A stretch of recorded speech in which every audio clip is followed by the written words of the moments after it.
Book summary, Mein Kampf by Adolf Hitler. Adolf Hitler कौन है? आपने शायद हिटलर के बारे में बुक्स या इंटरनेट पर पढ़ा हो। गैस चैम्बर्स, कॉन्सेंट्रेशन कैंपस और होलोकॉस्ट की स्टोरी तो हम सब जानते हैं। माइन काम्फ में आप जानेंगे कि हिटलर कौन था, कैसा था और उसकी सोच क्या थी। ये ऑडियो बुक समरी आपको बताएगी कि हिटलर का बचपन कैसे गुजरा, उसके सपने क्या थे और उसका पैशन क्या था। आप जानेंगे वो कौन से थॉट्स और आइडियाज थे जिन्होंने हिटलर को वर्ल्ड का मोस्ट पावरफुल इंसान बनाया। कैसे उसने हजारों सोल्जर्स को इन्फ्लुएंस करके दुनिया में दहशत फैला दी थी। कुछ लोग मानते हैं कि वो एक पागल और सनकी इंसान था, तो कुछ बोलते थे कि वो एक जीनियस और करिश्मेटिक इंसान था। लेकिन इस ऑडियो बुक समरी को सुनकर आपको खुद समझ में आ जाएगा कि वो असल में कैसा इंसान था, क्योंकि ये बुक हिटलर ने खुद लिखी है। ये एक ऐसे इंसान की स्टोरी है जिसने दुनिया के लाखों लोगों की लाइफ चेंज कर दी थी। और ये शुरू करते हैं।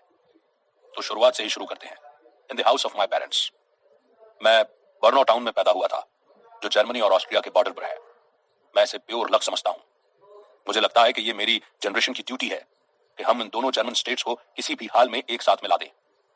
ऑस्ट्रिया को जर्मनी में आना ही होगा, क्योंकि हमारा खून एक है, और जर्मनी को अपने बेटों को एक साथ रखना ही होगा। मेरे पेरेंट्स वैसे तो बवेरियन हैं, मगर असल में वो ऑस्ट्रियन हैं। मेरे फादर एक डिवोटेड सिविल सर्वेंट हैं, वो एक कस्टम ऑफिशियल हैं, और मेरी मदर एक हाउसवाइफ। मुझे प्रणव की ज्यादा बातें याद नहीं है, क्योंकि मेरे पैदा होने के कुछ टाइम बाद ही मेरे फादर का पस्सू ट्रांसफर हो गया था, जो कि जर्मनी में आता था। मेरे ग्रैंडफादर गरीब फार्मर थे। यही वजह थी कि मेरे फादर शुरू से ही खुद पे डिपेंडेंट रहे। वो काफी हार्ड वर्किंग भी थे और अपने बुढ़ापे तक हमेशा काम करते रहे। 13 की उम्र में वो घर से भागकर वियना चले गए थे, जहां उन्होंने पैसे कमाने के कई तरीके सीखे। फिर वो शहर चले आए। 17 साल की उम्र में उन्होंने सिविल सर्विस एग्जाम पास किया। उनका गवर्नमेंट जॉब करने का सपना पूरा हुआ। बचपन में उन्होंने कसम खाई थी कि वो तब तक अपने होम टाउन नहीं लौटेंगे जब तक कि वो कुछ बन न जाएं, और उन्होंने ऐसा ही किया। 56 की उम्र में जब वो रिटायर हुए तो उन्हें घर पे खाली बैठना पसंद नहीं आता था, तो उन्होंने एक फार्म खरीदा और उसकी देखभाल करने लगे। इसी फार्म में मेरा बचपन गुजरा था। मैं बड़ा शरारती था, सारा दिन यहाँ से वहां भागता रहता था। मेरी माँ सोचती कि मैं बाहर कम और घर पे ज्यादा रहूं। मेरी पब्लिक स्पीकिंग स्किल शुरू से अच्छी थी। मेरी अपनी क्लासमेट से आर्ग्यूमेंट होती तो मैं ही जीतता था। मेरे फादर की अपनी एक लाइब्रेरी थी, जहां पर मैंने 1870-71 की फ्रांको जर्मन वॉर पर कई सारी बुक्स पढ़ी। ये बुक्स मेरी फेवरेट थी। इनके अंदर की डिटेल्ड इलस्ट्रेशन पढ़ना मुझे बड़ा पसंद था, और तभी से मुझे मिलिट्री और वॉर से रिलेटेड हर चीज अच्छी लगने लगी थी। मेरे फादर चाहते थे कि मैं उनके जैसे एक सिविल सर्वेंट बनूं। मुझे बड़े होकर कौन से हाई स्कूल जाना है, इस बारे में हमारी खूब बहस होती थी, लेकिन वो अपने डिसीजन पर अड़े थे। उन्हें लगता था मैं वही करूं जो उन्होंने अपनी लाइफ में किया। जितना वो मुझे सिविल सर्विस जॉब के लिए पुश करते, उतना ही मैं उस डायरेक्शन से दूर भागता। एक दिन मैंने उन्हें बोल दिया कि मुझे आर्टिस्ट बनना है, मैं पेंटर बनूंगा। मुझे ड्राइंग का शौक था, इसलिए मैं इस फील्ड में अपनी स्किल्स इंप्रूव करना चाहता था। तो मैंने अपने फादर को बोला कि मैं आर्ट में करियर बनाऊंगा। उन्हें सुनकर बहुत गुस्सा आया। जब तक मैं जिंदा हूं तुम्हें आर्टिस्ट कभी नहीं बनने दूंगा, उन्होंने कहा। मुझे पता था मेरे फादर बड़े जिद्दी हैं, मगर मैं भी कौन सा कम था। उन्होंने मेरा एडमिशन रियल स्कूल में करा दिया। जो सब्जेक्ट्स मुझे पसंद थे उनमें मेरे अच्छे ग्रेड्स आते, और जो पसंद नहीं थे उनमें पुअर मार्क्स मिलते। यानी मेरे रिपोर्ट कार्ड में कहीं पर एक्सीलेंट और कहीं पर इनएडिक्वेट लिखा होता। मगर हाँ, हिस्ट्री और ज्योग्राफी दोनों मेरे फेवरेट सब्जेक्ट्स हैं, और इनमें मेरे पूरी क्लास में सबसे ज्यादा मार्क्स आते हैं। फिर मेरी लाइफ में वो मोड़ आया जिसने मुझे केयरफ्री बॉय से एक माइंडफुल यंग मैन बना दिया था। ये तब हुआ जब मेरे फादर की डेथ हुई। तब मैं 13 साल का था। 2 साल बाद मेरी मदर भी चल बसी थी। मैं आर्ट एकेडमी में जाकर एक आर्टिस्ट बनने के सपने देख रहा था, लेकिन किस्मत को शायद कुछ और ही मंजूर था। मैं अब अनाथ था। मुझे अपने ही दम पे जीना था। तो मैं भी वियना चला गया, जैसे मेरे फादर 50 साल पहले गए थे। मैं भी उनकी तरह खुद को प्रूव करना चाहता था, लेकिन सिविल सर्वेंट तो मैं बिल्कुल भी नहीं बनना चाहता था। Years of study and suffering in Vienna. School of painting academy में मैंने एंट्रेंस एग्जाम दिया। मुझे लगा मेरी पेंटिंग सबसे अच्छी है, मगर मैं पूरी तरह रिजेक्ट हुआ। मुझ पर जैसे बिजली गिर पड़ी। मेरे भूखों मरने की नौबत आ गई थी। मैं स्मॉल पेंटर और लेबरर का काम करने लगा, जिससे मुझे 2 वक्त का खाना मिल जाता था। अपने फ्री टाइम में मैं बुक्स पढ़ता था। कोई बुक पसंद आती तो खाने के पैसे बचाकर मैं किताब ले लेता था। जो भी हो, किताबें मेरा पैशन थी। मैंने किताबों से बहुत कुछ सीखा। सिटी लाइफ में 2 चीजें ऐसी थी जिसने मेरी आंखें खोली, और वो थे जेविश और मार्क्सिस्ट लोग। मुझे समझ नहीं आ रहा था कि ये लोग जर्मन पब्लिक के बीच क्या कर रहे हैं। जितना मैं इन लोगों को देखता, उतना ही मुझे उनसे नफरत होती थी। जेविश लोग खुद को चूजन वन बोलते थे, लेकिन ये लोग अंदर और बाहर दोनों तरफ से मैले थे। जेविश लोगों को मैं देखते ही पहचान सकता हूँ। वियना की सड़कों पर जेविश भरे पड़े हैं। ये लोग गंदे कपड़े पहनते हैं और इनसे अजीब सी स्मेल आती है। इन्हें देखते ही मुझे उल्टी आने लगती है। मैं जेविश कल्चर के बारे में जानता हूँ। इन लोगों के आर्ट, लिटरेचर और थिएटर के बारे में जानता हूँ, और मुझे ये समझ आया कि जेविश कल्चर एक बीमारी है जो जर्मन लोगों को इन्फेक्ट कर सकता है। और ये बीमारी मिडिल एज के ब्लैक प्लेग से कम नहीं है। ये लोग इंसानियत के नाम पे धब्बा हैं। इनका लिटरेचर कचरा है, इनका आर्ट बहुत ही घटिया है और इनके थिएटर में बेवकूफी झलकती है। फिर भी ये लोग दिन ब दिन पढ़ते ही जा रहे हैं। मैं एक बिल्डिंग वर्कर का काम कर रहा था। वहां पर ट्रेड यूनियन के लोगों से अक्सर मेरी बहस हो जाती थी। ये लोग खुद को एम्प्लॉयज का चैंपियन बोलते थे, लेकिन ये लोग सिर्फ अपनी जेबें भरते थे। और तभी मुझे पता चला कि ये यूनियन लीडर्स, ये सोशल डेमोक्रेट्स सारे जिविश हैं। मैं कोई भी सोशल डेमोक्राफ्ट पढ़ सकता हूं और इनमें ऑथर और पब्लिशर के सरनेम कुछ इस तरह होते हैं: एलन बुगेन, डेविड एडलर, ऑस्टरलिच वगैरह। ये लोग मार्क्सिज्म की बातें फैलाते हैं। मैं जानता हूं कि ये मार्क्सिस्ट लोग और ये सड़कों पे दंगा फसाद करने वाले सब के सब जिविश हैं। गुस्से और नफरत से मेरे तन बदन में आग लग गई। खुद को चोजन पीपल बोलने वाले इन लोगों की हिम्मत कैसे हुई कि कार्ल मार्क्स की बातें करके हमारे शहर में नफरत फैलाएं? इनकी इतनी हिम्मत कि बाकियों को भी गवर्नमेंट के खिलाफ भड़का के काम करने से मना करें। मैं तो इस बात पे यकीन करता हूं कि हम जर्मन लोग स्पेशल हैं और पावरफुल हैं। मैं पर्सनालिटी की वैल्यू में यकीन रखता हूं। कुछ लोग राज करने के लिए पैदा हुए हैं और बाकी लोग उन्हें फॉलो करने के लिए और उनकी बात मानने के लिए, और दुनिया को सही ढंग से चलाने का यही तरीका है। लेकिन ये मार्क्सिस्ट इस ऑर्डर को डिस्ट्रॉय करने की कोशिश कर रहे हैं, जिससे काफी नुकसान होने वाला है। इससे काफी गड़बड़ हो सकती है। मार्क्सिस्ट हम जैसे प्रिविलेज लोगों का हक छीनकर कॉमन लोगों के हाथों में देना चाहते हैं। ये लोग हमारे कल्चर, हमारी जाति और नेशनैलिटी से मिलावट करना चाहते हैं। मार्क्सिज्म ही वो तरीका है जिससे जेविश लोग दुनिया में राज करना चाहते हैं। ये चोजन लोग खुद को सुपीरियर प्रूव करना चाहते हैं। मैं खुद को और अपने कल्चर के लोगों को जेविश लोगों से बचाना चाहता हूं और इसलिए मुझे लगता है कि मैं एक तरह से गॉड की इच्छा पूरी कर रहा हूं। बात करते हैं म्यूनिख की। मैं 1912 में वियना से म्यूनिख चला आया। वॉर से पहले वाले दिन मेरी लाइफ के सबसे खुशनुमा दिन थे। म्यूनिख काफी डिफरेंट सिटी है। ये शहर जर्मन आर्ट से भरा पड़ा है। इस शहर से मुझे प्यार हो गया है। म्यूनिख से अच्छी जगह मैंने आज तक नहीं देखी। इस सिटी का डायलेक्ट मेरे दिल के बड़े करीब है। यहाँ मेरे जैसे बहुत से लोग बवेरिया से आए हैं। इन लोगों के साथ मेरा उठना बैठना है। इनसे मिलकर अपने पेरेंट्स और बचपन की यादें ताजा हो जाती हैं। म्यूनिख सिर्फ एक शहर ही नहीं है, ये पावर और आर्ट का संगम है। द वर्ल्ड वॉर 1914 के हिस्टोरिकल इवेंट्स लोगों पर जबरन नहीं थोपे गए थे। इनफैक्ट हम बोल सकते हैं कि फर्स्ट वर्ल्ड वॉर पब्लिक की ही चॉइस थी। उस टाइम पर लोग किसी भी तरह की अनसर्टेनिटी से छुटकारा चाहते थे। सवाल यह नहीं था कि कौन जीतेगा, ऑस्ट्रिया या सर्बिया। सवाल था कि क्या हम वाकई में एक जर्मन नेशन बना पाएंगे। 2 मिलियन सोल्जर्स मरते दम तक झंडे की हिफाजत करने को तैयार थे। मैं अपने घुटनों पर गिर के हेवन की तरफ देख रहा था। मुझे इतनी खुशी हुई कि बयान नहीं कर सकता कि मैं इस वक्त में पैदा हुआ हूं। लोगों के बीच हमारे नेशन के स्टेट अफेयर्स को लेकर बड़ी अनसर्टेनिटी थी। लोगों में एक स्ट्रॉन्ग अर्ज थी, एक ऐसा स्ट्रगल हो जिससे सब कुछ हमेशा के लिए बदल जाए, और इसके लिए ऑस्ट्रिया सर्बिया का पीसफुल रेजोल्यूशन काफी नहीं था। आर्कड्यूक फ्रैंकिस फर्डिनांड के मर्डर की खबर म्यूनिख में वाइल्ड फायर यानी जंगल में आग की तरह फैल गई थी, और मुझे तभी श्योर हो गया था कि अब लड़ाई छिड़ेगी। अब यह सिर्फ ऑस्ट्रिया और सर्बिया के बीच का मामला नहीं है, बल्कि जर्मनी के सेल्फ प्राइड की लड़ाई बन चुकी है। ये वॉर हमारे नेशन का फ्यूचर बदल कर रख देगी। अगर जर्मनी जीतता है तो ये दुनिया का मोस्ट पावरफुल नेशन बन जाएगा। इसलिए अब हर जर्मनी की सिक्योरिटी और पहचान दांव पर लगी थी। मैं अपने देश के लिए एंथुसियाज्म को प्रूव करना चाहता था, सिर्फ बातों में नहीं बल्कि एक्शन से। मैंने हिज मैजेस्टी को एक पिटीशन लिखा कि मुझे बवेरियन आर्मी ज्वाइन करने की परमिशन दी जाए, और अगले दिन ही लेटर का जवाब पाकर मैं खुश हो गया। लेटर खोलते टाइम मेरे हाथ कांप रहे थे। मुझे अप्रूवल मिल गई थी। तुरंत मुझे बवेरियन बैरक्स में एंट्री मिल गई। मेरी खुशी का ठिकाना नहीं रहा। ये मेरी लाइफ का ग्रेटेस्ट टाइम था। मैंने मिलिट्री ट्यूनिक पहनी जो मुझे अगले 6 सालों तक पहननी होगी। बड़ी दमदार आवाज में मैंने नेशनल एंथम गाया। मुझे अपनी कंट्री के लिए कुछ कर दिखाने का मौका मिला था। फिर एक रात बेहद ठंड थी जब मैंने अपने कॉमरेड्स के साथ में फ्लॉन्डर्स के लिए मार्च किया। जर्मनी जर्मनी सबसे ऊपर, सारी दुनिया में सबसे ऊपर। हम जोर जोर से नारे लगाते जा रहे थे। गन फायर का साउंड हवा में गूंजने लगा। हम टीनेजर्स की तरह निकले थे और 4 दिन बाद हम मर्द बनकर म्यूनिख लौटे। द रिवॉल्यूशन सितंबर 1916 की बात है। मैं सोmme के बैटल में था। हालात क्या थे मैं बता नहीं सकता। ऐसा लग रहा था जैसे हम नर्क में हों। हफ्तों तक ड्रम फायर लगातार जारी रही, लेकिन जर्मन सोल्जर्स ने हार नहीं मानी थी। कभी ऐसे भी मौके आते थे जब हमें पीछे हटना पड़ता था, लेकिन हम खुद को आगे बढ़ने का हौसला देते रहे। हमारी जर्मन आर्मी काफी स्ट्रांग थी। अक्टूबर 1916 की बात है। मैं लड़ाई में पूरी तरह घायल हो गया था। मुझे फ्रंट से हटाकर वापस जर्मनी भेज दिया गया। मुझे अपना देश छोड़े 2 साल हो गए थे। हम सब घायल सोल्जर्स फिर से अपने वतन लौटकर खुश थे, लेकिन जो मुसीबत सर पे थी उसका किसी को अंदाजा नहीं था। ट्रीटमेंट की वजह से मुझे हॉस्पिटल में रहना पड़ा।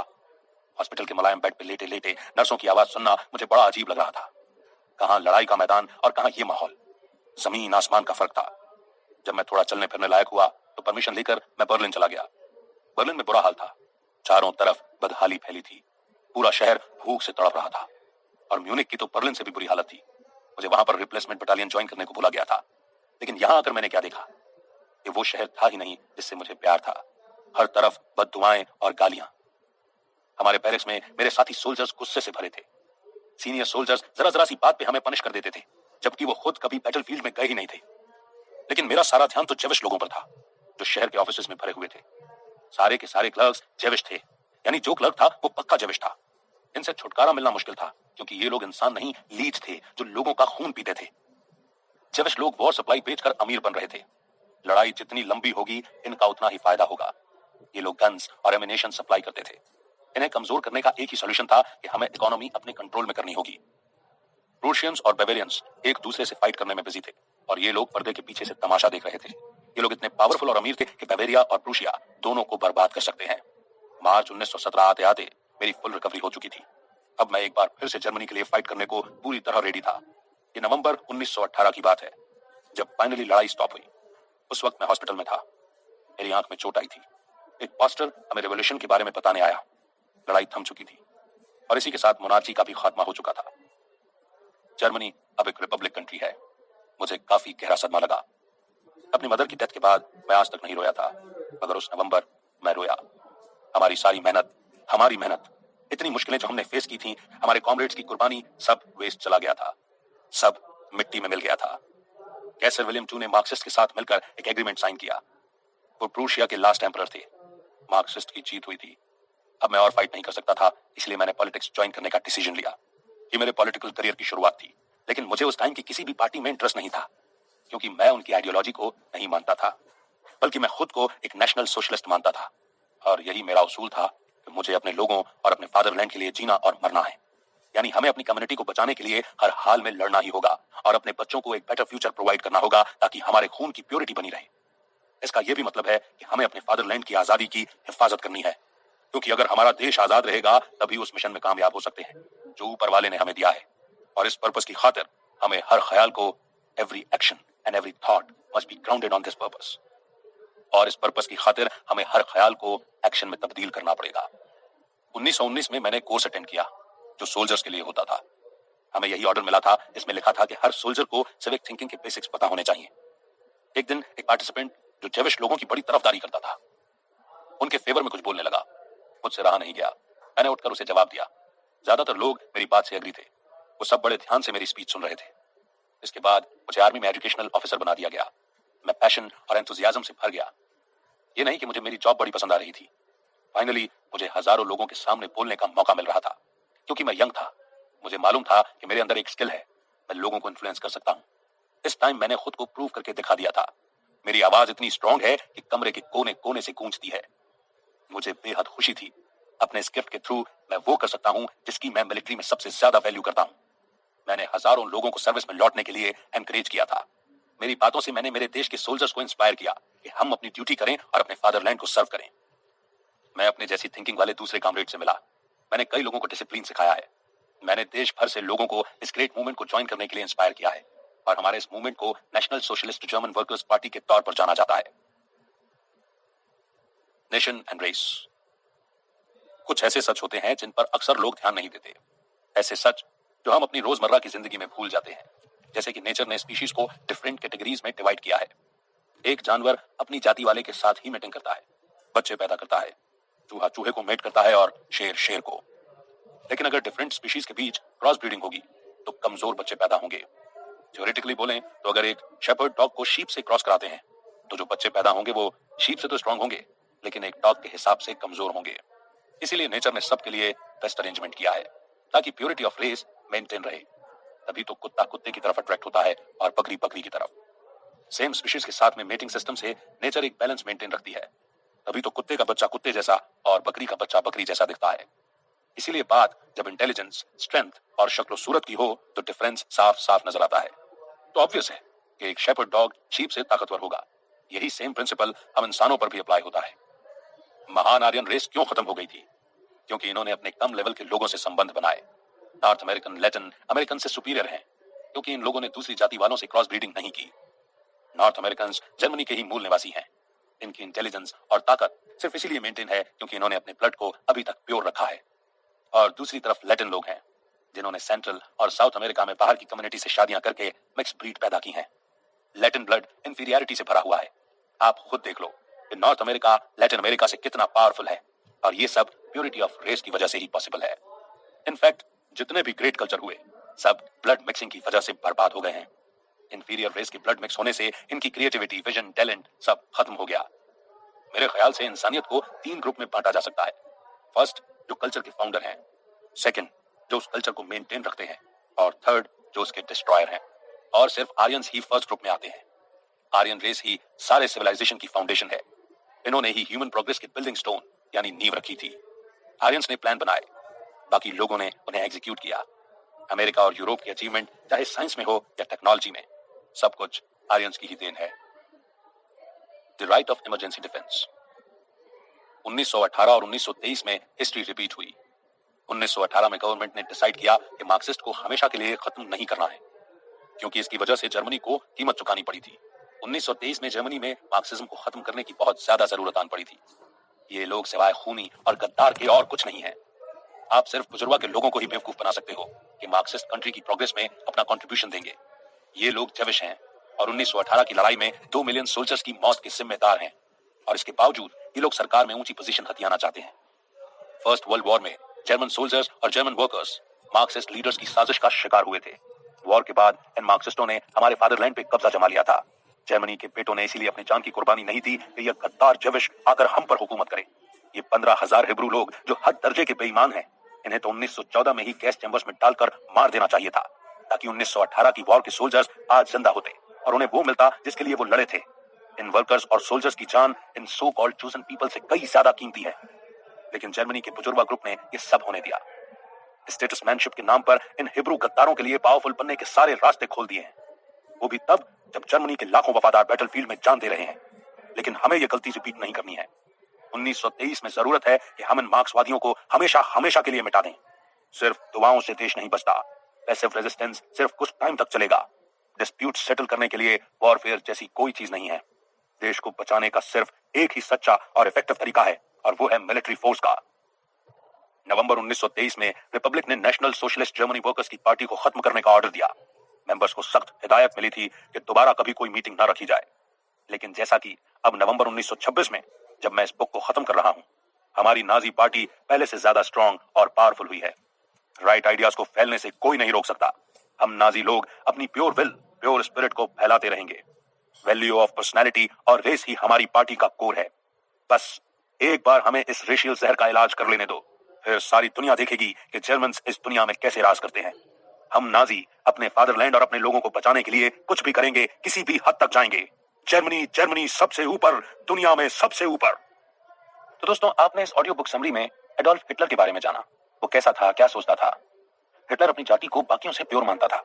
वो कट्टर मार्क्सवादी विचारों का इंसान था, लेकिन वो बातों से ज्यादा एक्शन में बिलीव करता था। डिप्लोमेसी उसकी नजरों में कायरता की निशानी थी। आज हम डिजिटल एज में जी रहे हैं। दुनिया के अलग अलग कोनों में रहने वाले लोग एक दूसरे से कनेक्टेड हैं। हम चाहे किसी भी रंग, जाति या कल्चर के हों, अंदर से तो हम सब इंसान हैं, और यही हमारी सबसे बड़ी पहचान है। हम सब अपनी फैमिली, अपने करीबी लोगों से प्यार करते हैं, उन्हें प्रोटेक्ट करना चाहते हैं। हम सब अपने सपने पूरे होते देखना चाहते हैं और खुश रहना चाहते हैं। इसीलिए आज जरूरत इस बात की है कि हमारे अंदर एम्पैथी हो, हम दूसरों का पेन फील कर सकें और उनके पॉइंट ऑफ व्यू को समझने की कोशिश करें। तो आपके ख्याल से क्या चीज आपकी लाइफ को बेटर बना सकती है? गुस्सा और क्लोज माइंडनेस, या काइंडनेस और अंडरस्टैंडिंग? तो आप अपनी लाइफ में क्या चाहते हैं? नफरत या प्यार और कंपैशन? चॉइस आपकी है। इसी के साथ ये ऑडियो बुक समरी यहीं पर खत्म होती है।